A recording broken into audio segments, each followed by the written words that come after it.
RTCI nous réunit. Radio Tunishan International, midi 30 minutes, une fugue de Bach interprétée par Glenn Gould. Nous avons également écouté Alléluia par Leonard Cohen et Justin Bieber. Un joli choix musical, ils sont tous canadiens. Oui, absolument. En fait, ça montre la diversité musicale qui existe au Canada. Je pense aussi cette chanson de Hallelujah, c'est quelque chose qui est extrêmement beau et émouvant. Et je pense que ça rappelle à tous les Canadiens comment on est chanceux de vivre dans un si beau pays où on a les droits humains, où on a la démocratie. Et ça me touche toujours quand j'écoute cette chanson. Et vous avez eu un coup de foudre pour un autre beau pays, la Tunisie. Vous avez découvert le sud tunisien et je crois que vous avez énormément apprécié cette région. Oui, absolument. Donc, mon frère et sa famille est venu me visiter lors des vacances de Noël et on a fait une tournée dans le sud. On a fait Djerba, on a fait Matmata, on a fait Tozeur, El Djem, Kerouan. Et je dois dire qu'on a été stupéfié par la beauté de votre pays sur plusieurs niveaux. Donc, il y a l'axe richesse culturelle, le Colisée à El Djem, incroyable, mais aussi on a pu faire dans la région de Matmata quelques randonnées dans le grand désert et ça c'était extrêmement beau et vraiment incroyable. Quelques perspectives sur un éventuel prochain retour des touristes canadiens en Tunisie ? Écoute, on espère bien. Je sais qu'il y a Tunisair qui espère bientôt commencer une ligne directe entre Montréal et Tunis. On espère que ça va faciliter un peu le tourisme. Écoute, on doit aviser les Canadiens qu'il y a certains risques sécuritaires ici. Mais on dit que de rester vigilant, de faire attention et on peut tout de même circuler et voir certaines beaux régions dans le pays. Très bien. Alors sur le calendrier politique, économique, culturel de l'ambassade du Canada en Tunisie, je voudrais vous interroger, Excellence Carol McQueen, ambassadeur du Canada en Tunisie, sur les prochaines séances. Oui, donc un voyage que je vais faire au mois de février, qui arrive très bientôt, c'est je vais partir à Sfax pour quelques jours parce que je veux vraiment voir les industries et les projets de commerce qui ont lieu là-bas parce qu'on a l'intention de faire venir peut-être une délégation canadienne durant 2016, on ne sait pas encore, mais pour que moi je puisse promouvoir cela, il faut que j'aille voir quelles sont vos industries, quels sont vos projets.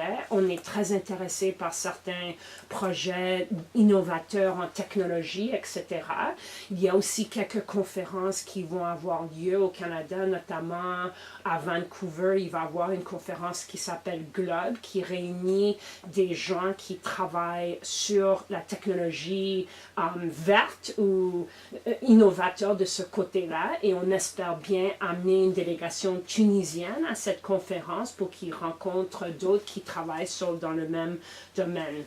Alors pendant longtemps, en Tunisie, nous avons eu des organisations canadiennes de développement, notamment l'Organisation canadienne Solidarité et Développement. Est-ce qu'il y aura un retour d'ONG canadiennes en Tunisie sur le terrain, comme Jeunesse Canada Monde, par exemple, qui a laissé le meilleur écho dans les villes tunisiennes ? Mais il faut admettre que le Canada n'a pas des relations bilatérales de développement avec la Tunisie, mais projet par projet, on finance quand même quelques projets. Donc, je vous donne quelques exemples. Il y a le Forum de fédération qui est un organisme canadien qui continue à travailler sur la décentralisation dans votre pays. Donc, il y a ça. Il y a aussi un groupe bancaire Desjardins qui, avec l'aide du gouvernement du Canada, a établi une banque coopérative dont le but est de faciliter les prêts aux petites et moyennes entreprises. Et donc, il y a toujours projet par projet des trucs intéressants qu'on fait ici en Tunisie. Très bien. Et donc, vous continuez à pousser en matière économique, finalement. Oui, en fait, on croit que c'est vraiment important. C'est surtout l'économie et l'engagement des jeunes qui font qu'un pays peut aller de l'avant et réussir. Et il faut dire qu'une économie saine et la démocratie vont aussi main en main et on tient vraiment à ça. Et le soutien institutionnel se poursuivra en faveur de la Tunisie? Oui, absolument. On vous soutient. Je sais qu'il y a quelques projets aussi dans le pipeline côté développement qu'on espère vont être approuvés. Et nous, on est là pour de bon. 5 ans après la Révolution, quelle est l'évaluation canadienne de la situation politique aujourd'hui en Tunisie? Mais écoute, on vous admire beaucoup, la Tunisie, dans le sens que vous êtes le seul pays du printemps arabe qui continue sur une voie de démocratisation. On comprend aussi que la démocratie, même au Canada, c'est un système de gouvernement qui n'est pas toujours facile. Il y a toujours des hauts et des bas, c'est consensus, négociation, travail. Mais à la fin de la journée, on sait que c'est ce genre de gouvernement qui assure les droits. Et on voit tout l'effort qui s'y met ici en Tunisie pour aller de l'avant et créer un beau pays. Excellence Carole McQueen, je vous pose une question qui n'a rien à voir maintenant. Est-ce que vous connaissez le groupe Métrique? Oui, absolument. En fait, c'est un autre groupe que j'ai choisi pour vous parce que c'est surtout un groupe un peu plus indie, qu'on appelle ça, donc un peu plus différent, alternatif, que les Canadiens aiment beaucoup. Alors nous allons écouter Underwater de Métrique et c'est une pépite.